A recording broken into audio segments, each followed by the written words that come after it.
is Recruiting. Good morning, good afternoon, good evening, to whichever part of the world you are from. Thank you for joining us. And if you're joining us here for the first time, This is Recruiting is a webinar series that we at HackerEarth have created to bring to you experts from across the industry in the field of HR, talent acquisition, tech recruiting, and more, to get them here and share their insights and stories and their journey so far as recruiters and members of the HR community. If you are hearing about us for the first time and you haven't heard about HackerEarth, we are basically matchmakers to developers and tech recruiters. And we do this because we have a whole suite of products that helps you across your entire hiring life cycle. So we have tools that are there from screening to sourcing, interviewing, upskilling, and finally continuous engagement as well. So we have an assessment software that can help you assess your tech candidates. It does this over more than 80 plus job profiles across various programming languages. We have a question library that has more than 17,000 questions, and that's constantly updated every time. We also have an interviewing platform called FaceCode, where you can interview your developers in real time, judge their code as they are writing it, and make sure that they're writing the correct thing, of course. Finally, we have hackathons, which help you upskill, as well as you can also use them for attracting and sourcing candidates as well. And you can use them for continuously engaging your candidates too. So if you'd like to know more about HackerEarth, whether it's our assessments, interviews, or our hackathons, you can visit hackerearth.com/recruit. I'll put the link up shortly and you can check us out. We're doing some really cool stuff, both in the field of Web3. We do hackathons across different industries. We've done healthcare, we've done fintech, we've done edtech. You can check it all out on the website.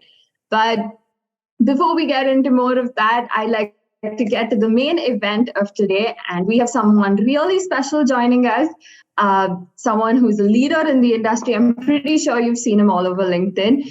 We have Matt Charney joining us from HR.com. Thank you so much for being with us today, Matt, and thank you for taking out the time to join us. Yeah, no, thank you for having me. I'm excited to be here. Yes, thank you. So before we get started, why don't you tell our audience a little bit about yourself and your journey so far? Well, so I actually started off my career as a recruiter, and I led executive in-house search functions at companies like Amgen, which is a biotech company, the Walt Disney Company, and Warner Brothers. At Warner Brothers and Disney, I helped develop their first ever social recruiting and employer brand programs.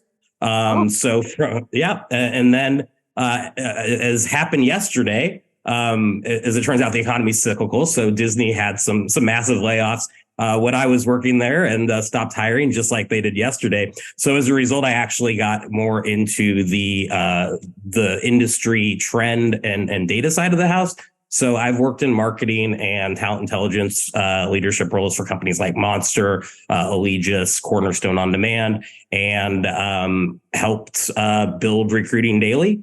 And partner in that. And now I work and manage the talent acquisition community across HR.com's global membership, about 2 million members. So, have a chance to see a lot of cool technology, meet a lot of really interesting companies, and, hopefully match those two things. Yeah. Awesome. And thank you so much again for joining us. So let's get to, the main topic that we have today. So, the topic that we chose, and that came up because, you gave us the idea, a new look into the world of work for tech and hiring and stuff. Can you tell me a little bit about, what made you pick that topic? I know you said you've done a little research on it and you're writing a couple of papers on it, or you're researching it in depth. Can you tell me a little bit about it, and why is it so interesting right now? Well, I think it's interesting because what we're seeing is a very uneven global picture in terms of things like inflation, in terms of job market stability, and then most importantly, when it comes to the skills economy, there's a definite, mismatch between supply and demand within traditionally domestic markets. Accompanying kind of that change, and then obviously The prevalence of, work anywhere sort of arrangements is obviously a driver. But more importantly, you're also seeing traditional employment really kind of go under the gun. People starting to look at alternative work arrangements. It's like bringing on contractors or freelance marketplaces. And particularly now we're seeing a rise of that in tech. And as it turns out, quite a lot of that is actually moving from large multinationals into sort of a dispersed model of a largely contract workforce. And that favors growth in some international markets. For all the headlines that we're reading about the FANG companies laying people off, you're not necessarily seeing that in other parts of the world. They cannot hire enough programmers to fill the needs. And I know you're in Bangalore, so something that I'm sure you can appreciate. Yeah, definitely. And that ties in perfectly, I think, with our first question of today itself. So we put out a feeler to our recruiter community, largely comprises of people in different forms of HR across different roles and functions as well. People who are contractors, people who are working as, internal recruiters, people who are just consultants as well. And the common question, like you mentioned, it's that in 2023, with the recent round of layoffs, and people are now saying that the greatest opportunities may not lie exclusively in the FANG companies anymore, except maybe it does in traditional industries that are upgrading their legacy stacks right now and embracing cloud native. So what's your advice to recruiters on both sides right now, people who are in the enterprise as well as, smaller companies? How are they positioning themselves? And I'm sure you can give us more insight on this because you worked in marketing as well. Yeah, and I've been close to the FANG companies in terms of creating some of their collateral as well. So I know some inside baseball there. So I actually think that what we're seeing is the effects of those companies' talent hoarding. So obviously there's a giant. I hate to use the phrase "great reset," but after the pandemic, where everyone was expecting employment to be slashed across the board, and as it turns out, we have to hire and hire quickly in order to support growth across the board in 2021 and 22. Every CEO report that, has been put out from everyone from LinkedIn to the OECD says that just having enough qualified people is their biggest challenge to growth. And that's particularly important within the technology sector, obviously, where you say a small company, many of the most familiar names are by definition smaller companies. They're startups or they're scale up, right? So certainly within this market, I think that what my advice would be is that a tech job is a tech job. And in fact, if I'm an employee, I would not want to be at a tech company, right? So a company that provides technology as a service.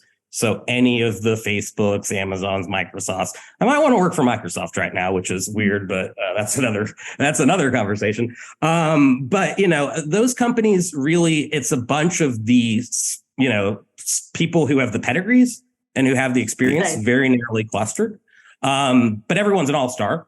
And I think that really, if you are trying to not only make a huge impact on, building writing code, doing like front end engineering or development, any of that stuff, you're going to make a much bigger impact, not only on the tech stack, but also the business and bottom line in a tech role in a non-technology company. And right now, across the board, there is a huge demand for tech jobs. So I think one of the biggest kind of misconceptions is that tech hiring is down because, like I said, every company that had the capital was just trying to hire as many people as possible, regardless of if they had a place to put them or not. And so turns out they didn't. And so that's what's making the headlines. But if you look at like consumer packaged goods companies, professional services, healthcare, tech demand is higher now than it has been any time in the last 5 years in terms of workers. So I guess my TLDR advice is the best tech jobs don't exist in tech companies, and every company has tech hiring. Right. And what about for recruiters, right? The ones who are recruiting the tech people and tech talent right now. So if you're, say, like a recruiter who's just been laid off, would it be better to move into like a non-tech company where, you might have tech hiring there? I would say that depends. If you are currently recruiting for a tech company, then you're probably pretty good, is my assumption, kind of given the way the chips have fallen. But so if you're in a role right now, I would say sweat it out a little bit, because what you're inevitably going to you saw this condensed post-pandemic, is suddenly all these companies would be like, oh, we actually don't know how to do workforce planning. So now we have to build up an entire recruiting department again and start scaling, right? And so I think that the people who've managed to kind of ride that wave, and we're really seeing recruiters who are staying in companies have a focus on kind of upskilling and getting more exposure to things like, business operations, general HR, training development. So all that good stuff, I think, take advantage of that focus on, retention and internal mobility. And once hiring picks up again, you're going to be really well positioned to write your own check, as it were. If you are one of the people who was affected, and I spend about a third of my days now talking to recruiters who have been, impacted. What I will say is that there are so many different types of recruiting roles that fill tech jobs that if you're a good recruiter, so you have a good network, you have hiring managers or, key stakeholders who you worked with, who value your input and know what contribution you made. You don't necessarily have to be a W-2 employee to make those placements, and often even make more money with less work in some cases, right? So that's a good, solid point. I think that is something that a lot of people are always struggling with right now, especially, given that every day there are companies announcing layoffs. I think Zoom just announced one round quite recently, right? Yeah. And then LinkedIn just gets flooded with recruiters first, checking there and stuff. And it's solid advice to actually maybe look at other opportunities besides just being a full-time employee. Yeah. And the other thing that I will say is, conversely, just based off of where the industry's at, you will see those companies that are no longer tech hiring for business development and enterprise, like account executive type roles. And I don't want to get into the recruiting as sales argument, but if you can kind of talk your way around tech, that's a very transferable skill set that's very in demand right now by the exact same companies. Okay. That's good to know. So I'm going to come back to tech and developers also at one point. So in our next question, we have given that remote work is now becoming the norm, tech talent can work out of virtually anywhere in the world, right? And you said that there are industries picking up internationally. You mentioned Bangalore. I'm in Bangalore right now. So can you tell us a little bit about some emerging markets that you foresee in 2023, especially for the tech space? Yeah, so obviously Bangalore is high up on that list. I was actually just there a couple of months ago and was amazed that I could walk around, and I recognized the aim of every single company that you'd see in Palo Alto somewhere on a building, right? So but that has always sort of been a hot area. What we're seeing is a lot of the other areas within APAC, so particularly markets that have been really hit, like Singapore and Hong Kong, with COVID-related restrictions. A lot of those jobs are actually starting to move into Eastern Europe. So some really hot markets right now. There are Budapest led all metropolitan areas globally, just in terms of tech jobs over the last year. Followed number 2 closely and weirdly enough by Warsaw, which is not necessarily you'd think would be a tech hub, but as it turns out that it certainly is. Tel Aviv continues to just peak, and it is truly startup nation. It continues to be, while there's a slowdown in funding elsewhere. That is definitely not the case in the Israeli market, and that's kind of, has a lot of multinationals headquartering there. The interesting place, I think, that has really been left out of the conversation, though, is Latin America.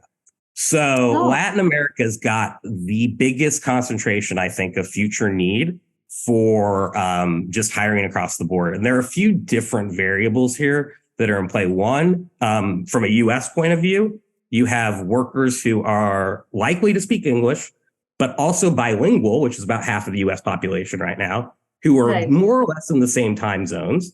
and have pretty good infrastructure. So yeah, you're really starting to see hiring picking up in Florianopolis within Brazil, particularly kind of the AI and machine learning subset of things. That's a very hot place for it right now. I would say on like the developing and the coding side of the house, Buenos Aires continues to just be a dominant market. When I look at the Americas right now, that is second in growth only to Austin, Texas, which should be its own country, but is still part of the United States. I would have never expected Warsaw on that list, very honestly. It's kind of surprising. Yeah. And I want the one thing though that is, I'm sure you know because you're HackerEarth, so you're looking at the global tech talent pool, is the thing that people sleep on, what I think was even more disruptive to the space than the pandemic is actually the war in the Ukraine. So one of the reasons I think Poland's picked up, and you're starting to see this again in other countries in Eastern Europe, but interestingly in like Central European countries too. So Kazakhstan, Uzbekistan, the stands as they're called. So about 45% of Russia's technical workers, so people who are coders, tech entrepreneurs, whatever, across the board have left the country in the last year. And so that expatriation has really driven alternative markets, and Poland has been, I think, the largest beneficiary of that. And then alternatively, I think Budapest is growing so high because they've been the beneficiary of being able to work around some of the EU data legislation that's come into effect.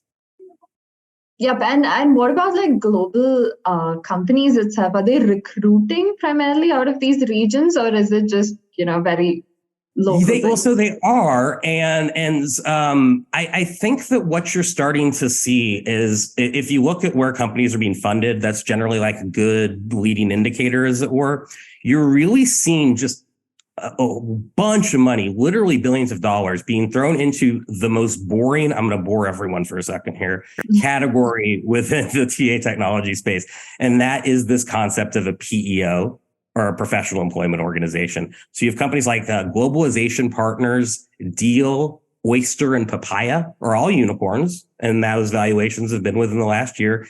And really what they are set up to do, and why the market's bullish on them, is they will basically provide you a shelter and structure so that you can operate in any country where there's a worker, and they'll take on the employment related risk and all of the compliance, and at a very low fee.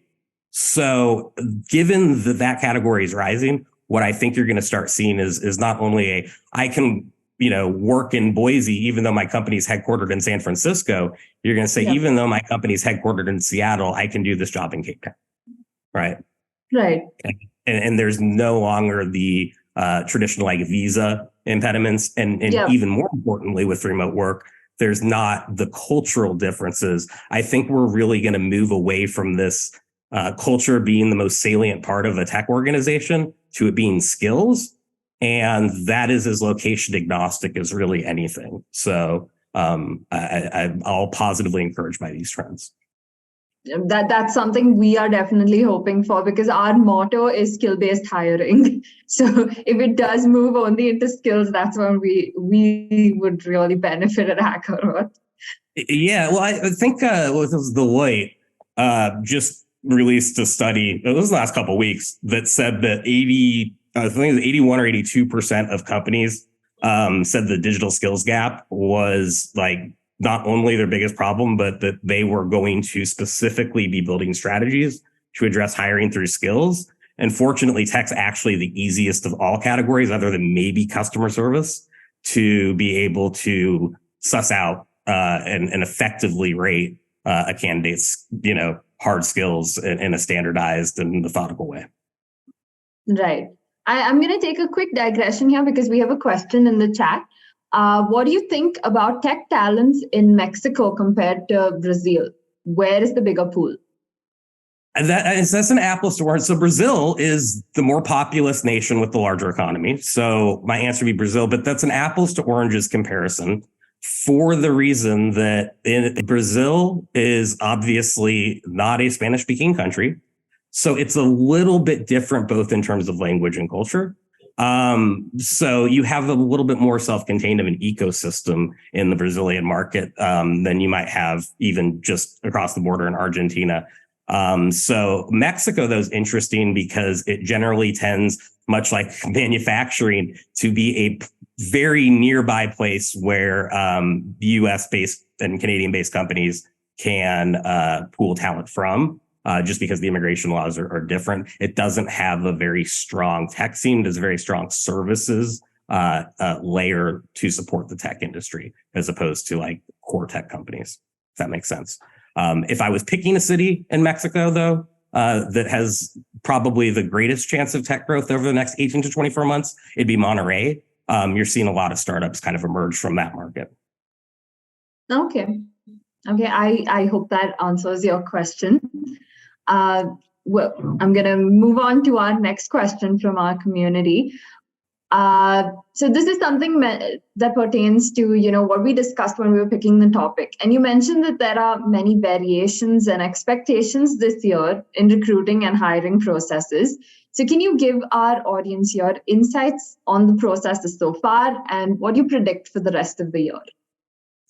So I can't predict anything for the reason that there is no like you can look at data all day, but ultimately everyone gets, surprised by what's going on. So everything's I'm going to caveat this by saying everything's sort of a moving target at this point in time. But here's what I expect is you have a lot of unfilled jobs that are, so like in the US, for example, right now, even though the headlines are, being dominated by these layoff stories, we actually have the lowest unemployment rate since 1953 overall.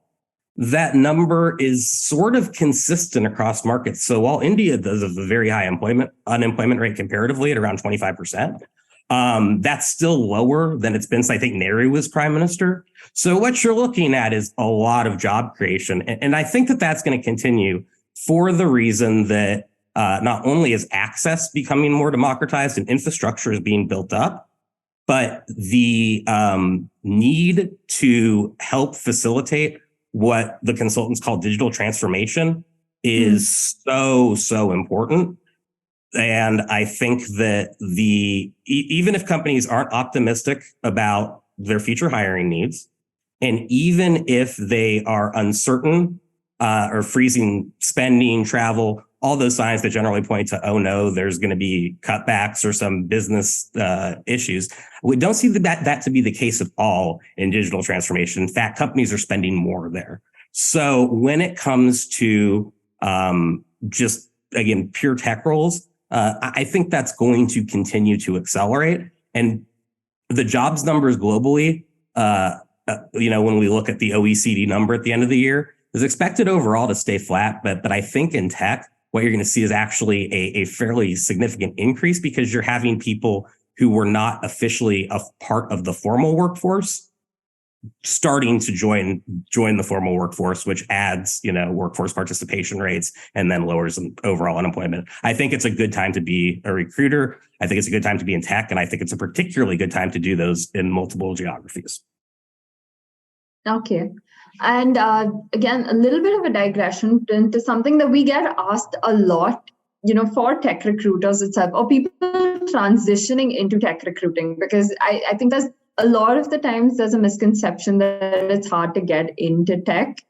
And, what would be your opinion? What is something that people can get started on what should they do when they get started in tech recruiting? So I think it's just really like any other recruiting job in that you build credibility by knowing the business and by knowing the functions, right? So even if your goal is just to be a recruiter and you're hiring coders, you should take the coding class to know like what goes into that, like what the product release cycle looks like, whatever functional area you're trying to support. I think there are plenty of opportunities to try to pick that up because credibility is just so important. Trust is everything in recruiting. So the more you know about tech and the less you're having to rely on things outside of your control, things like location, salary, role responsibilities or employer brand, then you're in a much better place. So you basically need to be able to talk shop without sounding like either you're making stuff up or you have no idea what you're doing. And that just it comes with experience, and it comes with obviously, paying attention, not just like what's going on recruiting and jobs, but like reading the tech news, staying informed of what's going on, what developments. Like if I asked you right now, like what are the implications of ChatGPT on search? Like if you've read headlines for the last week, you should probably have some sort of answer. You know what I mean? Yeah. It's interesting that you mentioned ChatGPT. We've been getting quite a few questions on that. Oh, I'm sure you have. I'm sure you have. We decided to exclude most of it just because of that, because it's always, is ChatGPT going to make tech redundant? And these are all from our developer community, 90% of the time. And people are really freaked out about it, which like, if you're a crappy copywriter, yeah, you should be concerned, right? But other than that, for recruiters, I think like this is a very overhyped thing, because if you go onto OpenAI's ChatGPT page, or even now in Bing, it's got the same disclaimer at the bottom. It only knows information and processes an answer since 2021. That's where its knowledge base stopped. So if I were to say, hey, here's a bunch of resumes, but the most recent one of these resumes was submitted in 2 years ago, you'd be like, well, this does me absolutely no good, because this is so dynamic, right? Skill sets are changing all the time. And I think that anyone who thinks that it is as transformative as it is probably does not understand either how machine learning works or how quickly these things can be integrated in any way that would be considered a threat. But I would recommend, though, if anyone's curious, there's a website called Would Robots Take My Job? And you can just type in your profession and it will tell you with a fairly high degree of accuracy based off of a bunch of input data if your job is in danger of elimination by automation. So you can feel good knowing that recruiters is showing like very safe, about under 20% chance that it's going to be eliminated by automation. If we have any benefits specialists on the call or anyone in internal communications, unfortunately, about an 80% chance of being replaced by robots. But, if you've worked with the same HR people as I have, they've been robots for like 2 decades already. Now they're just machines. So. It's interesting that you mentioned tools, though, because I think one of our last few questions is, what are the tools that recruiters need to familiarize themselves with this year? And I'm sure it's not ChatGPT. Well, if you haven't familiarized yourself with it already, like spend 30 seconds. I think it's if it's not intuitive, get out of tech, right? Like would be my quick take on that. I think as far as tools go, what we're seeing is, particularly in recruiting, obviously, you have these giant databases. LinkedIn is a giant database, right? Indeed is a giant database on the resume side, right? And so you have these traditional sources that we share of candidates, and they're really starting to be oversaturated, right? Like everyone sharing the same pool for so long just means that you have an inbox full of crap if you're anything like me, and I'm not even employable. Right. So if you're like, know your stuff in coding, I'm sure that yours looks great, but so what I think is those data sets that are common are becoming much less important. And what people really need to start looking at is ways that they can do dynamic profiling and be able to create their own like talent pool. So from various streams. So being able to connect an applicant tracking system along with being able to connect that to a CRM, being able to connect that to programmatic job advertising, I think holistically, that's really where you have to go, as opposed to assuming that you can go into one of these databases or, a list of names and find the perfect person. That's just a lot of work. What I do think are becoming a little bit interesting variable-wise I would say the company that is probably the most prevalent in tech right now, it's out of Chicago, called Human Predictions. And what they do is it's the same as a lot of these public search engines, which is to say, put in somebody's name, it'll pull their social profiles or whatever. What it also will do is assign them the likelihood that that person is willing to make a job move. And that's based off of another data subset. Like, I've been at a company that's pre-IPO for 4 years, and it's my 4-year work anniversary. So yeah, there's a high likelihood I'm going to leave because that means my shares vest, right? And so you take like 28 million of those data points and you get really, really good intent data on that. But the other things that I would say my 2 killer apps, if you want to be really successful at recruiting in this year, from talent attraction standpoint, it pains me to say, TikTok is so effective. Like, if you talk to your kids and learn how to use it, you are going to be hitting a target demographic in a way that LinkedIn could never. Right. The other most powerful tool, and the one that you always need to keep in front of mind, is this magic machine here. This is called a phone. Mm-hmm. And I bring that up for 2 reasons. One, it's really easy to send an automated recruiting message. But if you want to actually, you have that moment when you look at a profile and you're just like, damn, this person's perfect. Well, email is going to get open about 1 to 3% of the time. A text message is going to get open 80 to 85% of the time. But what's interesting is how few people actually build relationships through phone calls. If you want to differentiate yourself competitively, just take a few minutes and have a phone conversation. We are showing in our research that you about 80% increased likelihood of closing those passive candidates who you just have had some sort of phone-based communication with. So the downside of that is the more automation you put into process before they get to the recruiter, the less likely you are to hire them. Although it seems like it's being efficient for you, you're never seeing the opportunity cost of who doesn't get in front of you. Okay, that's interesting. I want to come back to the TikTok thing though, because I think last year around this time, we had another guest in and we spoke about TikTok resumes. And at the time, at least, she was like, no, that's bonkers. It's not going to work. And now we've seen like TikTok grow massively in the last year. So do you think it's worth creating a resume there as well? No, I don't think it's worth creating a resume there for a couple of reasons. But, one is that they're coming under some data scrutiny and a resume has to pass basic security tests to go into most systems, and TikToks won't do that. What I think it's great for is being able to, its algorithm that shows you relevant content is amazing, right? And that is why people stay on that For You screen all day, my wife included. Like, it's the only internet she looks at anymore. So given the prevalence of that, particularly with the demographics you're looking to hire for in tech, just building a presence and a brand, much like Snapchat kind of used to be for people like me who are Gen Y, you could always tell how old somebody was, whether they communicate or Snapchat or not. I think just having that presence on TikTok is becoming increasingly important, but also their algorithm will put you in front of relevant people to consume it. And a lot of those will be job seekers. So I think it's a good talent attraction tool. I think it's a terrible resume tool. Right. No, I think that makes so much more sense. Good sourcing tool, not something that people would want to put their resumes on. But what about, marketing tools? Since you've done a fair bit of marketing, how do you think?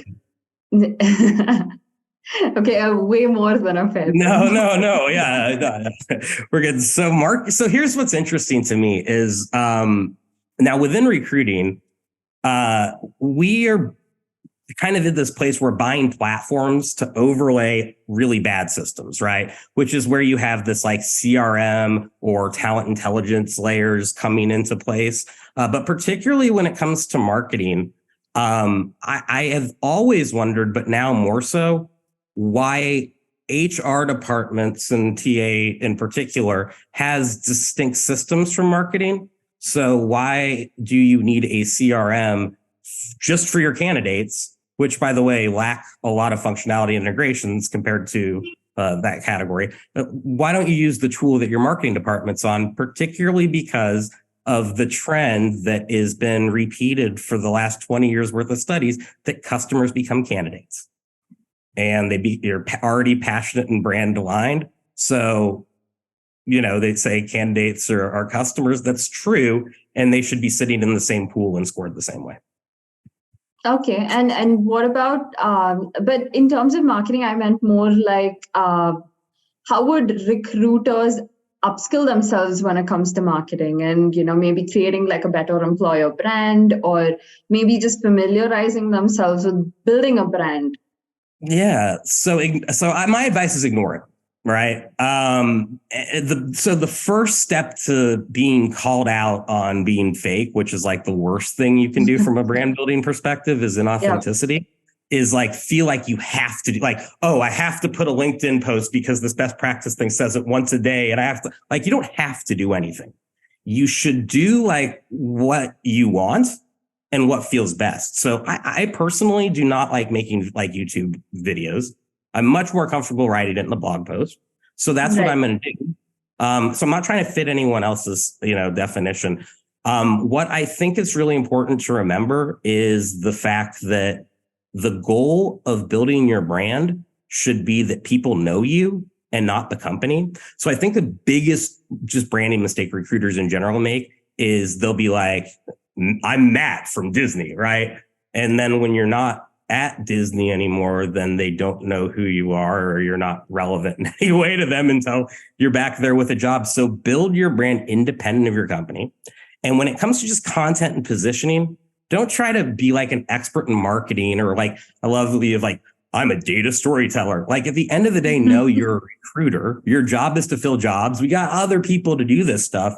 If you can effectively be able to talk about how companies hire, how to get ahead in the job search, and all those weird things that happen like after an application submitted, but before an offer letter is extended, like objectively, very few people know the vagaries of that, but everyone wants that information. So you are already an expert in one of the hottest categories in search right now.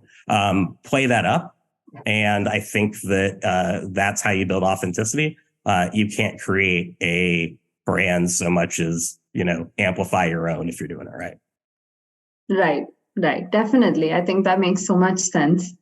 I'm just going to open it again for questions. If there are any few questions that are left, please put it in the Q&A box there.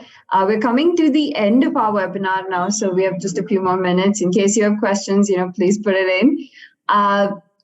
In the meantime, Matt, if there are any last comments that you'd like to leave, about 2023, given that we're still in the second month now. I keep forgetting that's already February. Right. And the shortest month will be in March before you know it.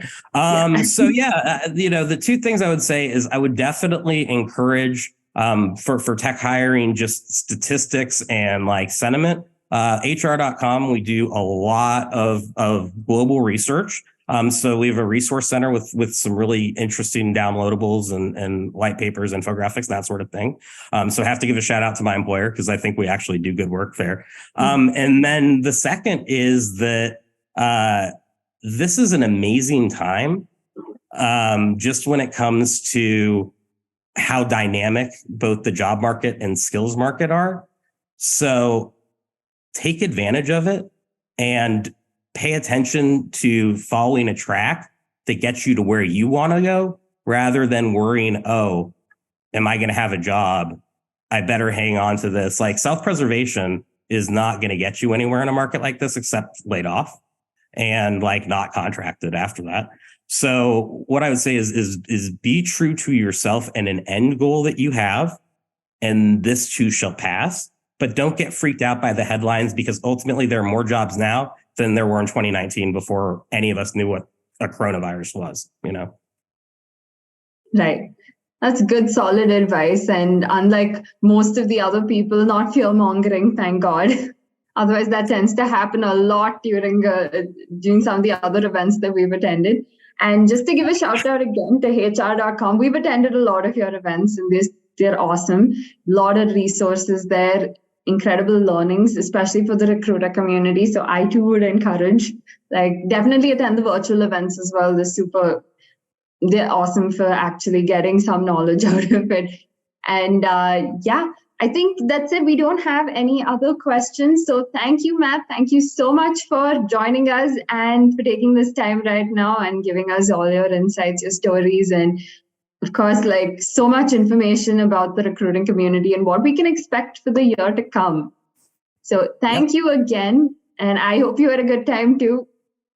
This was fun. And if anyone needs me, M Charney at hr.com, just drop me a line and I'm happy to answer anything you think of later. Yeah, definitely. Thanks, okay, guys. Thank you so much. And to everyone on our attendee list, please do fill out our survey form at the end of this webinar so we can understand what kind of topics you'd look for in the future.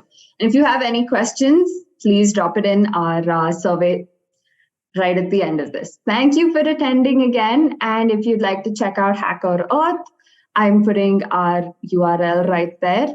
And you can visit us, and we have a lot of free resources as well. Just simply click on the resources tab and you can get access to our guides, our ebooks, our other webinars, and so much more. So thank you for joining us. Good night, good afternoon, good morning, and have a great rest of the week.